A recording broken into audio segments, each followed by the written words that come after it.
Hey, why won't either of you talk to me? I cried out to my husband and daughter. It had been a whole month since they started ignoring me. It hurt so much. I didn't know what caused it. When I finally realized they were ignoring me at home, it felt like I was invisible. Hey Dad, did you hear something? Nope, probably just your imagination. My daughter and husband kept dismissing me, even though they could clearly hear me and see me. They acted like I wasn't there at all. I couldn't bear it any longer, so I decided to leave home. 5 years later, I got my revenge in a surprising way. My name is Natalie Smith. I'm 50 years old. I used to be a regular stay-at-home mom with my husband Jackson and our daughter Ruby. Jackson and I met at work 23 years ago, both in it, earning a good living. We were comfortable and didn't have to worry about money. When I turned 30, we welcomed our healthy daughter Ruby into the world, and she grew up without any serious health problems. I became a stay-at-home mom when Ruby was born. I had planned to go back to work after a year, but Jackson disagreed. Natalie, do you really need to go back to work? He asked. I think I should, for Ruby's future. My salary is good, and I can support us, I replied. But wouldn't it be better to save money? We've saved up plenty, he countered. I want you to focus on our daughter and the home, he added. After many discussions, I decided to quit my job. That's when my days filled with parenting and household chores began. To be honest, I didn't realize how tough parenting could be until Lena was born. The constant feeding every few hours left me sleep-deprived and often without an appetite, but I had to stay nourished for Ruby's sake. Balancing chores was also tough. I tried to get them done while Ruby slept, but often I'd end up sleeping too due to exhaustion. Jackson helped occasionally, but he usually left things to me.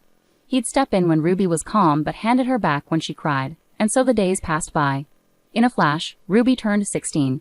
After her Sweet 16 party, she confronted me. Mom, I didn't have a photographer at my party, right? She asked. Well, you didn't want to rent a dress, so we bought a new one instead. Remember? That's why we didn't hire a photographer, I explained. What? Why not? All my friends had one. Ruby exclaimed. But you can't get a photographer for free, I pointed out. I don't care about that as a kid. Isn't that something parents should handle? She retorted. Just then, Jackson walked in from work and noticed the tension.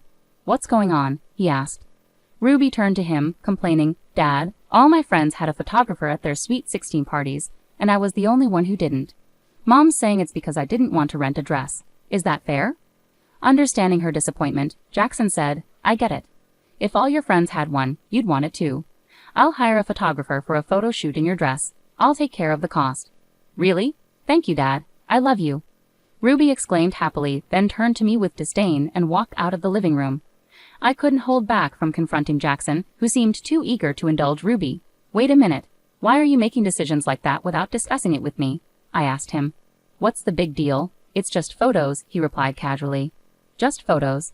Do you realize how expensive it is to hire a photographer? It could cost over $1,000, I exclaimed.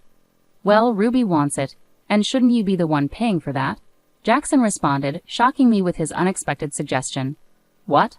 I blurted out in disbelief. He added sarcastically, I'm the one supporting the family, you know. You don't contribute to our expenses. That's true, but since Ruby was born, most of her needs have been covered from my savings, I explained. Shut up. You just do as I say. Who do you think you are, not doing the cleaning around here? Then leave. How do you expect to survive now, without a job? Jackson would taunt me with a smirk. As infuriating as it was, there was some truth in his words. Even as Ruby grew older, Jackson kept finding reasons to discourage me from returning to work, so I remained without an income. My savings, which were nearly $100,000 when we married, had dwindled to less than $20,000. If I left now, it would be tough to make it on my own. That realization silenced me. I clenched my teeth as Jackson triumphantly declared, You can't manage without me. Got it? Just do what I say. Don't argue with me again, and make sure you hire a photographer for Ruby's photo shoot, okay? Yes, I replied quietly as he tossed his suit aside and headed for the bathroom.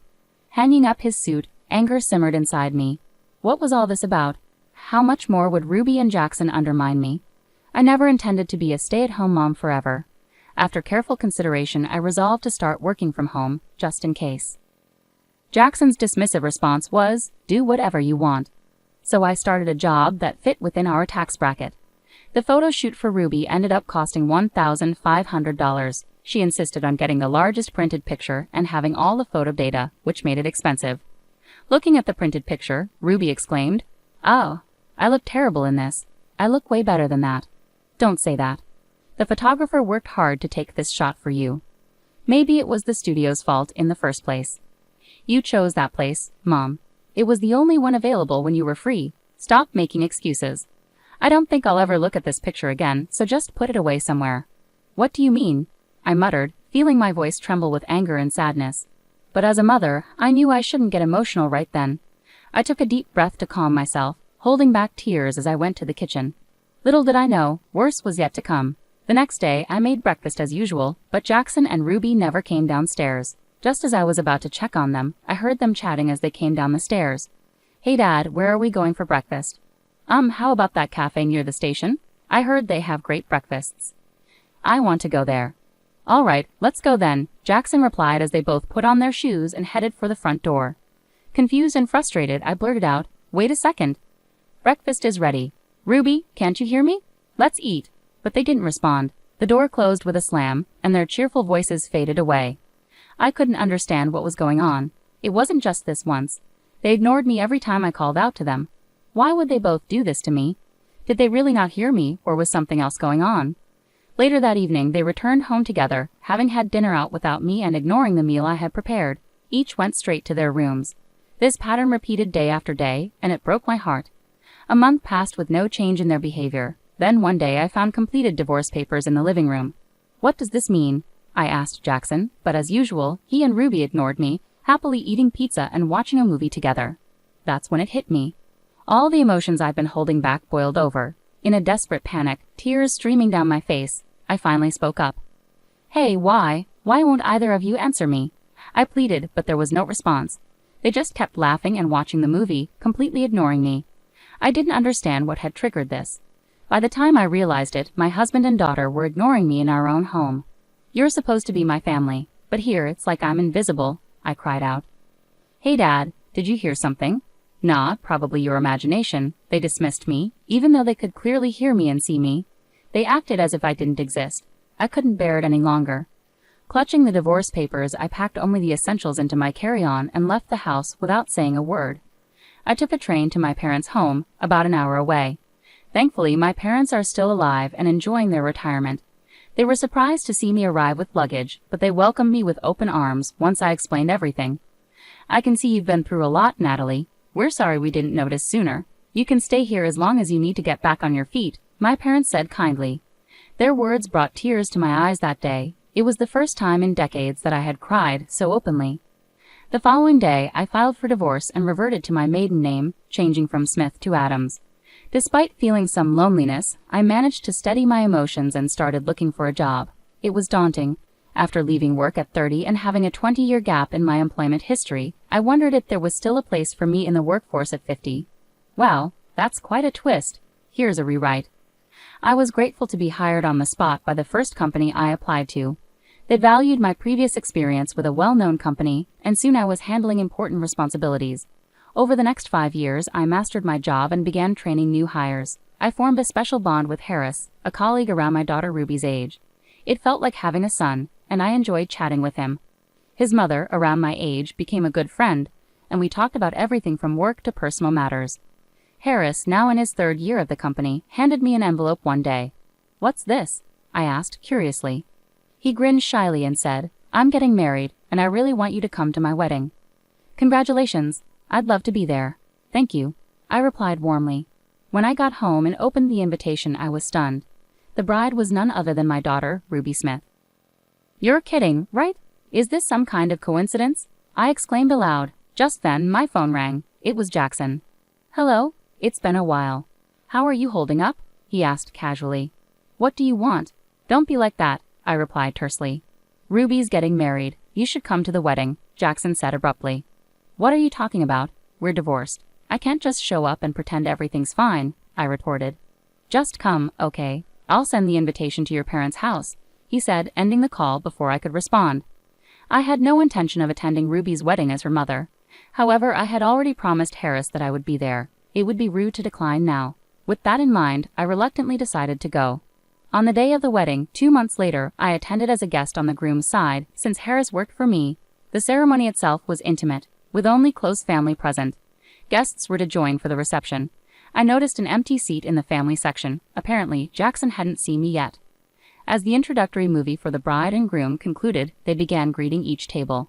Harris approached our table with a warm greeting. "Thank you so much for coming today," he said happily.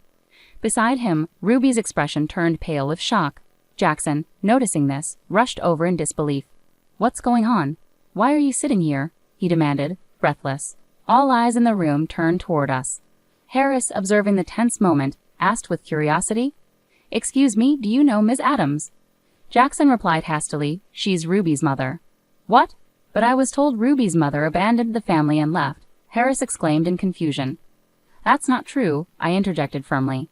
It became clear that Jackson and Ruby had fabricated a story painting me as the villain. They stood there, guilt written on their faces. I decided to set the record straight. "Harris, I apologize for not telling you the truth earlier. I am Ruby's mother, Natalie Adams." "Did you really abandon Ruby and your husband?" Harris asked, searching for clarity. "That's not the case. At home, I was treated like nothing more than a housekeeper by my husband and daughter, and eventually, they started ignoring me." "Ignored?"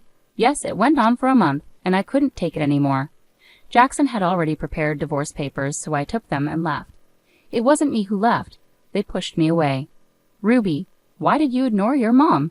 I asked, hoping for an explanation. Ruby's smile faded as she retorted defiantly. "Because everything about her was annoying, so Dad and I decided to ignore her. She left after just 1 month. Isn't that funny?" she replied callously. "Ruby, are you serious? It's fine. It won't bother you. Just think of me as not having a mother," Ruby said with a smile, trying to brush off the situation. But Harris, visibly angry, couldn't stay silent. "What are you saying? This is serious. I never knew you could be so heartless," Harris said, his voice filled with disappointment. Ruby, surprised by his reaction, responded in confusion. "Huh?" She clearly hadn't expected Harris to side with me. Harris, his tone cold and resolute, pulled away from Ruby's touch. "This engagement is over. I'm glad I saw your true colors before we got married," Harris declared firmly. "What? Wait, you can't be serious," Ruby protested, shocked. "Don't touch me. I don't want to be with someone as cruel as you ever again. The wedding is canceled," Harris stated firmly, cutting off any further discussion. "No way." Harris took the microphone and addressed the guests, apologizing sincerely. "I'm very sorry," he said, instructing them to take their gifts back and leave. "Wait, everyone, please don't leave." Ruby cried out tearfully, but the guests departed with cold stares. Just as I was about to follow them out, Jackson confronted me. "Natalie, do something," he pleaded urgently. "Huh? Why should I? This is your doing, isn't it? You ruined Ruby's wedding, and you don't regret it," I retorted, unable to suppress a laugh. "What's so funny?" Jackson yelled, growing more frustrated. "Just the irony of it all. I don't feel an ounce of sympathy for Ruby. You both brought this upon yourselves. You deserve this," I replied firmly. "What about Ruby's marriage?" he pressed, his voice fraught with concern. "I don't care. I'm just glad Harris, my valuable team member, doesn't have to marry someone like Ruby. He deserves someone much better. So goodbye. I won't see you ever again." With those words, I walked away from the venue without looking back. A sense of relief washed over me, knowing I had made the right decision. Later on, Harris and Ruby's engagement was called off. It turned out Ruby had been working as a temporary employee and had planned to quit her job for marriage. Without a stable income and now without a fiancé, Ruby started spending recklessly on designer items to cope with her stress. Meanwhile, Jackson found himself draining his savings to support Ruby's lifestyle. It was clear their unsustainable lifestyle was heading towards disaster. Finally free from those burdens, I felt liberated. Moving forward, I want to focus on living my life to the fullest, pursuing my own happiness without being weighed down by their drama.